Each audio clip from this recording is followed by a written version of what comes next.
nos jours, plusieurs compositeurs ont mis la résurrection du Christ en musique. C'est le cas aujourd'hui de Franz Liszt. Franz Liszt, dont on fêtait le 200e anniversaire l'année passée.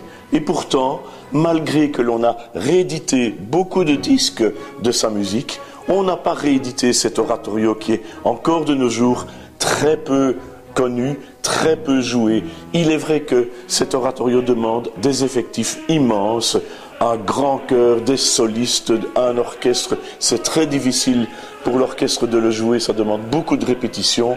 Donc ça explique peut-être le fait que cet oratorio n'est pas encore assez connu. Et pourtant, il y a dans cette œuvre 14 parties qui parcourt toute la vie du Christ, et bien entendu la dernière partie, la 14e, c'est donc Resurrexit.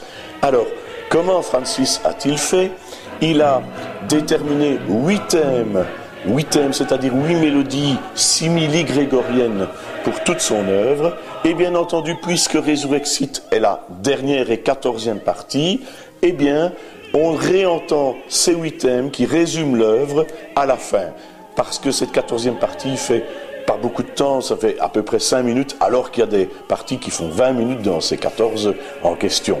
Et donc, pour ces 5 minutes Resurrexit, on entend les solistes, on entend les chœurs, mais c'est la musique qui commence, seulement les instruments, l'orchestre par une sorte de prélude, et ce prélude est suivi de ce qu'on appelle un fugato, c'est-à-dire une entrée fuguée. Qu'est-ce que c'est une entrée fuguée? C'est une entrée des différents instruments en canon, simplement.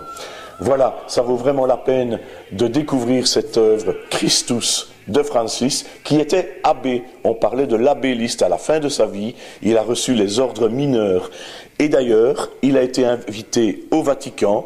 Le pape est allé dans son appartement écouter Francis jouer du piano. C'était un grand virtuose.